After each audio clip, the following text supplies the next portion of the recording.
এই পুরো হোল যে মামলা চলেছে পূর্বাচলের, এটি যে একটি পলিটিক্যাল ভেন্ডেটটা, এইটা না আপনাকে অনেক বুদ্ধি করে, অনেক আপনার একেবারে রকেট সায়েন্সের মতো আপনার পড়াশোনা করে বলতে হয় না। টিউলিপ সিদ্দিকের অংশটা শুধুমাত্র জনগণের সামনে আপনি যদি তুলে ধরেন, জনগণ যথেষ্ট বুদ্ধিমান, তারা বুঝে ফেলবে। এই মামলাটা আপনার দেওয়া হয়েছে এরকম, এইটার কারণে দেওয়া হয়েছে, এটার একটু প্রেক্ষাপটটা বলি। সেটা হচ্ছে যে মাননীয় প্রধানমন্ত্রী এবং তার পুত্র কন্যা এবং আমাদের ছোট আপা শেখ রেহানা, বঙ্গবন্ধুর কনিষ্ঠা কন্যা, এবং তার এক পুত্র এবং এক কন্যা, রূপান্তী এবং হচ্ছে ববি ভাই, ইনারা জমি পেয়েছেন। ইনারা তিনজন, আর ওইদিকে আপনার মাননীয় প্রধানমন্ত্রীর তিনজন, এই 6 জন 60 কাঠা জমি পেয়েছেন। বলা হয়েছে যে এই যে 60 কাঠা জমি উনারা সরকারের কাছ থেকে কিনেছেন বা বরাদ্দ দেওয়া হয়েছে তাদেরকে, এটির প্রসিডিউরাল অনিয়ম ছিল। এবং ছোট আপা অর্থাৎ শেখ রেহানা যে আপনার এরকম 10 করে 30 কাঠা পেলেন সন্তানদের জন্য, সেগুলা পাওয়ার জন্য ব্রিটিশ এমপি অর্থাৎ রেহানা আপার আরেক কন্যা টিউলিপ সিদ্দিক, তিনি মাননীয় প্রধানমন্ত্রীকে প্রভাব বিস্তার করেছেন। তো মজার ব্যাপার হচ্ছে যে এই মামলা মানে মাননীয় প্রধানমন্ত্রীর ক্যারেক্টার অ্যাসোসিনেশন করা হবে, তিনি যে খুবই দুর্নীতিগ্রস্ত এটা প্রমাণ করতে হবে। এটা হচ্ছে প্রাথমিক সিদ্ধান্ত যে উনাকে একটা দুর্নীতিগ্রস্ত দেখানো হবে। এখন দুর্নীতিগ্রস্ত দেখাতে গিয়ে ওনারা কিছু খুঁজে পাচ্ছেন না। এই খুঁজতে গিয়ে পেলেন যে এই যে জমি বরাদ্দ হয়েছে, এইটার মধ্যে আমরা উনাকে ঢুকিয়ে দিব। অনেকটা ব্যাপার এরকম, ওই যে আমি প্রায়ই একটা টকশোতে অনেকবার বলেছি যে আপনার বিরুদ্ধে কোনো অভিযোগ পাচ্ছে না, কিছুই করেন নাই আপনি, তাহলে ওকে ওই যে গান্ধীর ছাগল চুরি করেছে 1946 সালে, ওইটার মামলায় ঢুকা দেয়। হ্যাঁ, ব্যাপারটা কি একদম পুরোপুরি ওই রকম। তো আলটিমেটলি ব্যাপারটা যা হয়েছে যে ওনারা যখন এই জমির ব্যাপারটা নিয়ে কাজ করা শুরু করলো, তখন তারা অবাক হয়ে লক্ষ্য করলো যে এখানে টিউলিপ সিদ্দিকের কোনো জমি নাই। ওনাদের মাথাতে পুরোপুরি হাত যে এখন কি করি, সবারটা আছে, একজনেরটা নাই, তারাও তো শাস্তি দিতে হবে। হ্যাঁ, 6 জনেরটা দিলে কেমনে হয়, একজন বাদ যাবে কেন? পাবলিক মনে করবে আমরা ভয় পেয়েছি। তো এই তাদের সাহস দেখানোর জন্য তারা যেটা করলো, টিউলিপ সিদ্দিকীকে ধরা হলো। এখন টিউলিপ সিদ্দিক হচ্ছে ব্রিটিশ এমপি, তিনি ব্রিটিশ এমপি হয়েছেন 2015 সালে। এই জমির সমস্ত প্রসিডিউরাল ব্যাপার স্যাপার শুরু হয়েছে 2009 সালে। এখন এটাও তাদের মাথাতে নাই, উনি কবে এমপি হয়েছেন, কবে কি হয়েছেন, এগুলো এসব করেই নেই। এখন উনাকে কিভাবে ফাঁসানো যায় সেটা তারা বুদ্ধি করে বের করেছে। তাদের বুদ্ধিটা কি? বুদ্ধিটা হচ্ছে এমন যে টিউলিপ সিদ্দিক বাকিদের জমি পেতে মাননীয় প্রধানমন্ত্রীকে প্রভাব বিস্তার করেছেন বা ধমক দিয়েছেন। ধমক তিনি কিভাবে দিয়েছেন? তিনি হোয়াটসঅ্যাপ মেসেজে দিয়েছেন। হোয়াটসঅ্যাপ মেসেজে উনি কিভাবে দিয়েছেন, কাকে দিয়েছেন? জনৈক সালাউদ্দিন সাহেবকে দিয়েছেন। সালাউদ্দিন সাহেব পিএমও অফিসের কর্মকর্তা, সচিব পদমর্যাদা সম্ভবত। সালাউদ্দিন সাহেব মনে একান্ত সচিব বা সচিব পদমর্যাদাতে, মাফ করবেন ভুল টুল হলে, বাট উনি ওই পিএমও অফিসের। তো উনার সাথে যেহেতু মাননীয় প্রধানমন্ত্রীর ভালো যোগাযোগ, ফলে উনাকে ধমক দিয়েছে, উনি আবার মাননীয় প্রধানমন্ত্রীকে প্রভাব বিস্তার করেছে, ওই ধমকের প্রভাব বিস্তার করেছে। তো সেই হোয়াটসঅ্যাপ মেসেজ কোথায়? হোয়াটসঅ্যাপ মেসেজ তো নাই। তাহলে হোয়াটসঅ্যাপ মেসেজ নাই, তাহলে হোয়াটসঅ্যাপ মেসেজে ধমক দিল কিভাবে? তো লয়ার বলছে, দুদকের লয়ার বলছে সেটা তো আমাদের কাছে নাই। দেখেন, চিন্তা করেন, এই যে কথাটা বলছে কোনো লজ্জাও নাই, কোনো শঙ্কাও নাই যে হোয়াটসঅ্যাপে ধমক দিয়েছে, এইটাও নাই, কিন্তু ধমক দিয়েছে। আমি বলেছি হয়েছে তো হয়েছে। আচ্ছা, তো কিভাবে প্রমাণ করলেন? বলে এই ধমক দেওয়ার সময় 2 জন মানুষ দেখেছে। সেই 2 জন মানুষের নাম কি? একজন মানুষের নাম হচ্ছে ওসমান গনি, আরেকজন মানুষের নাম হচ্ছে ইকবাল হোসেন। এরা কারা? এরা হচ্ছে গণভবনে কাজ করে কর্মচারী দেখেছে টিউলিপ সিদ্দিক সালাউদ্দিন সাহেবকে ধমক দিয়েছে, সালাউদ্দিন সাহেব গিয়ে আপনার নেত্রীকে বলেছে। একইভাবে টিউলিপ সিদ্দিক নেত্রীকেও নাকি সরাসরি প্রভাব বিস্তার করেছে যে হ্যাঁ, আপনি আপনার সন্তানদের জন্য জমি পেলেন, আমার মা আর আমার ভাই বোনদের জন্য জমি দিবেন না। সো এই হচ্ছে টিউলিপ সিদ্দিকের বিরুদ্ধে অভিযোগ। এই অভিযোগে টিউলিপ সিদ্দিককে 2 বছরের সশ্রম কারাদণ্ড দেওয়া হয়েছে এবং 1 লাখ টাকা জরিমানা করা হচ্ছে, অনাদায়ে আরো 6 মাসের বিনাশ্রমে কারাদণ্ড দেওয়া হয়েছে। আর আপনি তো জানেন যে ছোট আপাকে অর্থাৎ বঙ্গবন্ধুর কনিষ্ঠা কন্যা শেখ রেহানা, তাকে 7 বছরের কারাদণ্ড দেওয়া হয়েছে, মাননীয় প্রধানমন্ত্রীকে 5 বছরের দেওয়া হয়েছে, এরকম বিভিন্ন মেয়াদে দেওয়া হয়েছে। কাকে কোন মেয়াদে দেওয়া হয়েছে এগুলো ইরিলেভেন্ট। আসলে পুরো ব্যাপারটা হচ্ছে যে আপনি আর আমি কতটুকু হাসাহাসি করতে পারলাম এই রায়টা নিয়ে, এটা হচ্ছে জরুরি ব্যাপার। হ্যাঁ, এখন এই মামলাটাতে আসলে আপনি কি জানতে চান বা আমাদের কি জানা উচিত, বা সাধারণ মানুষ তো আসলে হাসাহাসির পাশাপাশি একটু আইনও জানতে চায়। আইনটা একটু বলি, সেটা হচ্ছে যে আমাদের ওই যে একটা টাউন প্ল্যানিং একটা আইন আছে, আমি একটু দেখে আপনাকে বলতে পারবো, এক্স্যাক্টলি রেফারটা করতে পারবো আপনাকে। এটা হলো 1953 আপনার টাউন ইমপ্রুভমেন্ট অ্যাক্ট বলে একটা অ্যাক্ট আছে, 1953 সালের অ্যাক্ট। এই আইনের 102 ধারাতে বলা আছে যে তারা এরকম আলাদা আলাদা আইন করতে পারবে বিভিন্ন প্রজেক্টের জন্য, রুলস বানাতে পারবে। তো বিভিন্ন প্রজেক্টের জন্য বানাতে পারবে, রাজুকের বিভিন্ন প্রজেক্টের জন্য। তো রাজুক মানে হচ্ছে রাজধানী উন্নয়ন কর্তৃপক্ষ। তো রাজধানী উন্নয়ন কর্তৃপক্ষ আপনার বিভিন্ন এরকম তাদের প্রজেক্ট আছে। আমার মনে আছে আমার আম্মা একবার রাজুকের একটা আমার মা না, মানে আমার মা একবার রাজুকের একটা লটারিতে জিতে, বহু বছর আগের কাহিনী। এটা সম্ভবত আপনার টাটাসুরের দিকে হবে, ওই সাইডে একটা প্রজেক্ট ছিল, সেইখানে মনে হয় এরকম লটারিতে যেতে আমার মনে আছে। এটা মনে হয় পরবর্তীকালে উনি বিক্রি করে দেন বা সামথিং এরকম একটা কোনো ঘটনা আছে।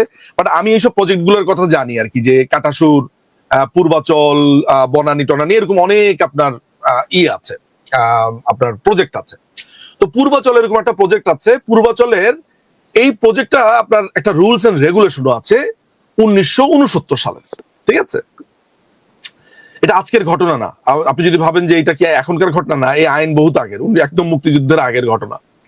তো ওই পূর্বাচলের রুলস এন্ড রেগুলেশনে আপনার 9 নাম্বার ছিল, 9 নাম্বার একটা রুল আছে, যেখানে বলা হয়েছে যে কোনো ব্যক্তিকে যদি রাজুকের কোনো প্লট ইতিমধ্যেই বরাদ্দ দিয়ে দেওয়া হয় কোনো একটা প্রজেক্টের, বা তাদের ঢাকাতে বা নারায়ণগঞ্জে নিজেদের বাড়ি আছে, বা সরকারি কোনো বরাদ্দ কখনো দিয়ে থাকা হয়, তাহলে তারা এই প্রজেক্টে অংশগ্রহণ করতে পারবে না বা তাদেরকে অ্যালটমেন্ট দেওয়া হবে না।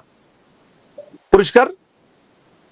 আচ্ছা, 1986 সালে এরশাদের আমলে 6 অগস্ট একটা প্রজ্ঞাপন জারি করে এরশাদ, যেখানে বলে যে আপনার একটা এক্সেপশন তারা দেয়, যে রুল নাম্বার 9 যা বলা হয়ে থাকুক না কেন, তদ্রূপ সত্ত্বেও, নট উইথস্ট্যান্ডিং, তদ্রূপ সত্ত্বেও তাদের একটা স্পেশাল বিবেচনাতে সরকার দিতে পারবে।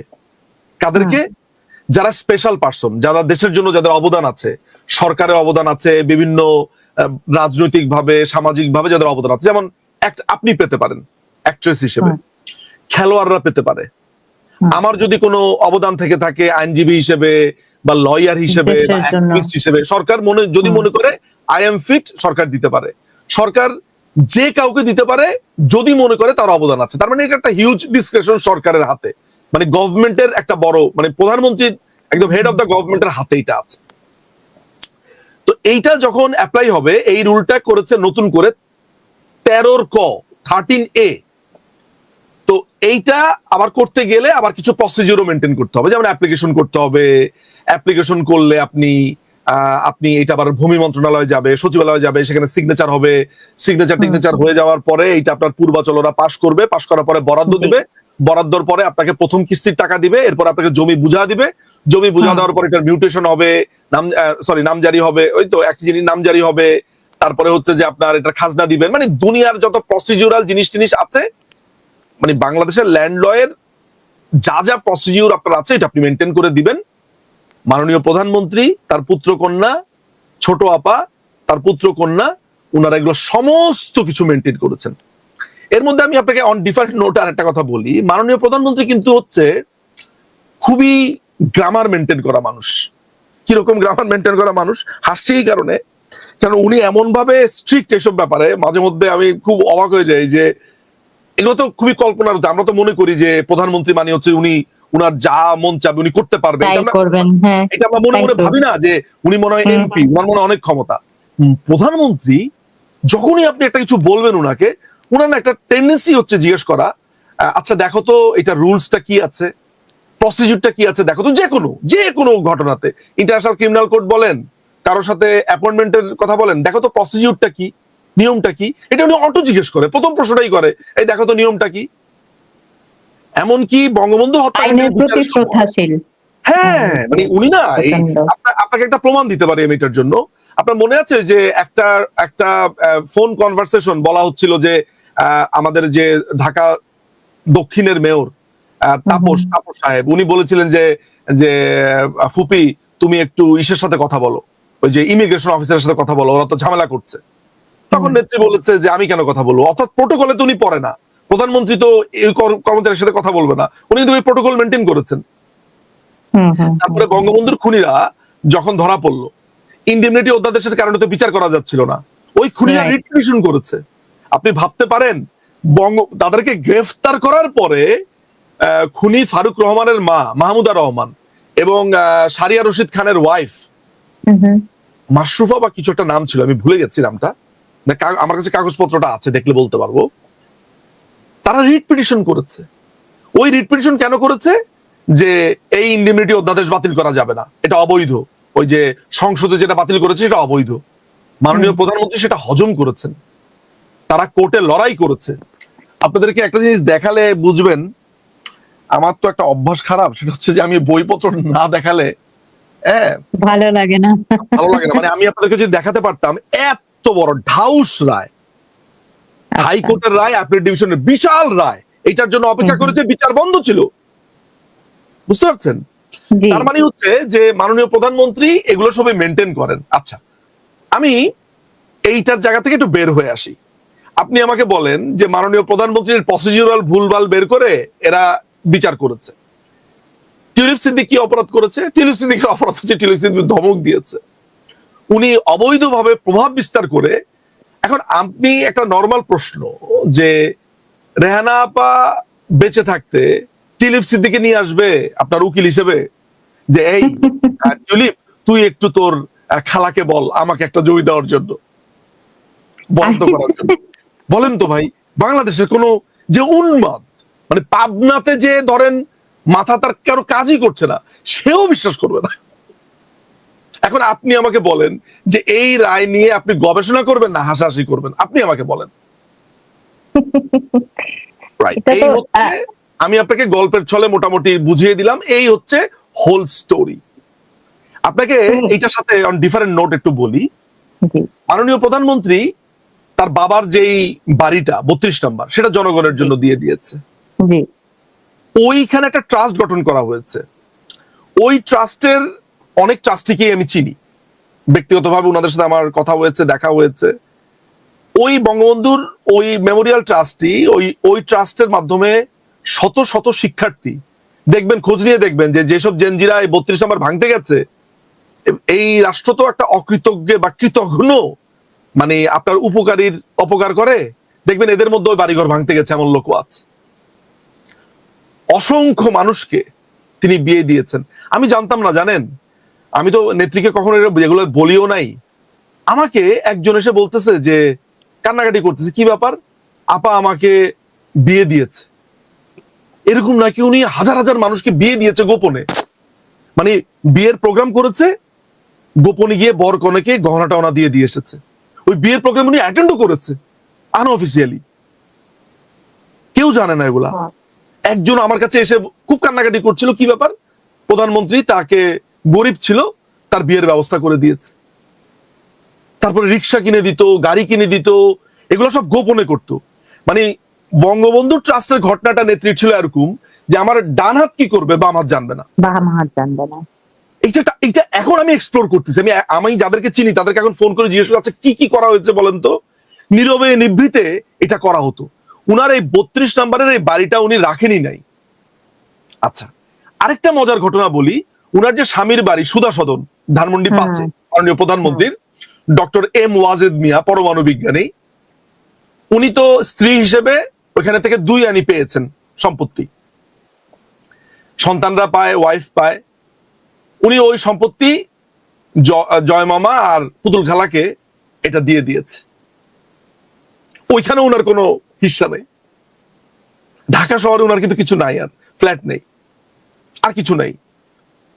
এখন জাতির জনকের কন্যা, যেই মানুষটাই দেশকে স্বাধীন করলেন, এই দেশের জন্য 14 বছর জেল খাটলেন, জানটা দিয়ে দিলেন, পুরো ফ্যামিলি সুদ্ধা মায়েরা ফালাইলো, পুরো জীবনটা দিয়ে দিলেন বাংলাদেশের জন্য, তার কন্যা 10টা কাঠা জমি পেয়েছে। তো উনি এই 10 কাঠা জমি দিয়ে কি করতেন জানেন? ওনাদের একটা হেভি প্ল্যান ছিল। প্ল্যানটা হলো যে পুতুলখালা জয় মামার আপার জমিটা দিয়ে যেই জায়গাটা পড়ে ওইখানে তার একটা অটিজম সেন্টার বানাবেন। এখন নেত্রী যদি হুকুম দেয়, মানে 5-6 কিলোমিটার বড় আপনার অটিজম সেন্টার হতে পারে, কিন্তু না, উনারা নিজের একটা পারিবারিক ভাবে, কারণ আপনি তো জানেন যে পুতুলখালা এই অটিজমের উপরে প্রচুর পড়াশোনা করেছেন, উনার ডিগ্রি আছে, উনারা একটা একেবারে ঘরোয়া ভাবে উনারা নিজেদের মতো করে একটা অটিজম সেন্টার বানাবেন। মাননীয় প্রধানমন্ত্রী, এগুলা হয় কি জানেন, আমাদের দুর্ভাগ্য একটা দেশ, আসলে এটা একটা বেঈমান, বুঝছেন, বেঈমানের রাষ্ট্র, আসলে এটা একটা অকৃতজ্ঞ রাষ্ট্র, অকৃতজ্ঞ। মানে এই দেশের ইতিহাস খালি আপনি পড়েন, 54 বছর এই দলের সাথে ছিল মোশতাক, বঙ্গবন্ধুকে মেরে ফেল এই রাষ্ট্রের জন্য, এই রাষ্ট্রটাকে উনি তৈরি করেছেন। জাতীয় 4 নেতা বঙ্গবন্ধুর সাথে থেকে থেকে থেকে থেকে পুরো রাষ্ট্রটা তারা ডেপুটি হিসেবে বানালেন, বঙ্গবন্ধু জেলে ছিলেন, এই যুদ্ধের পুরো নেতৃত্ব দিলেন, মেরে ফেললো। তারপরে জিয়াউর রহমান হত্যাকাণ্ড বলেন, তাহের হত্যাকাণ্ড বলেন, খালেদ মোশাররফ হত্যাকাণ্ড বলেন, তারপরে এটিএম হুদার কথা বলেন, তারপরে হায়দার সাহেবের কথা বলেন, জেনারেল মঞ্জুরের কথা বলেন, সবাই তো মুক্তিযোদ্ধাই ছিল, মেরে ফেললো। মানে একজন আরেকজনকে, এরাই বঙ্গবন্ধুকে মেরেছে, এরাই একজন আরেকজনকে আবার হত্যাও করে ফেলেছে। হাজার হাজার মুক্তিযোদ্ধা জিয়াউর রহমান মেরে ফেললো বিমান বাহিনীতে 1977 সালে অক্টোবর মাসে। এটা নিয়ে একটা কথাও বলে না। আপনি খালি এই দেশের ইতিহাসটা দেখেন, মানে এই দেশের মানুষ যে এত কথাবার্তা বলে, আমার মনে হয় কি জানেন, আল্লাহর একেবারে একটা খাস অভিশাপ আছে এই দেশের উপরে। আমি তো মানে সুফি লাইনের লোক, সুফিস লাইনের লোক, তরিকাপন্থী লোক আর কি, পীর মোর্শেদ মানিটানি, আমি আর কি বুঝছেন, মানে আমার মনে হয় যে সৃষ্টিকর্তার একটা পরম অভিশাপ আছে এই রাষ্ট্রের উপরে। দেখেন না, আগাতে পারে না, কেমনে আগাবে রে ভাই, কেমনে আগাবে? বেঈমান তো, এক একটা বেঈমান। এরা মরিচের দাম হলে এরা রাস্তায় নামে, বঙ্গবন্ধুর কন্যার বাড়ি ভেঙে ফেলেছে, কিংবা মুক্তিযুদ্ধকে নিয়ে নোংরা কথাবার্তা বলছে, সেটা নিয়ে তাদের কিছুই আসে যায় না। তাদের খালি আলুর দাম, পটলের দামে সমস্যা। এই রাষ্ট্রের আলুর আর পটলের দামে খালি এতগুলা খাবে আর এতগুলা হাঁকবে। এই আপনি জানেন যে আমি কত দুঃখ থেকে এই কথাগুলো বললাম।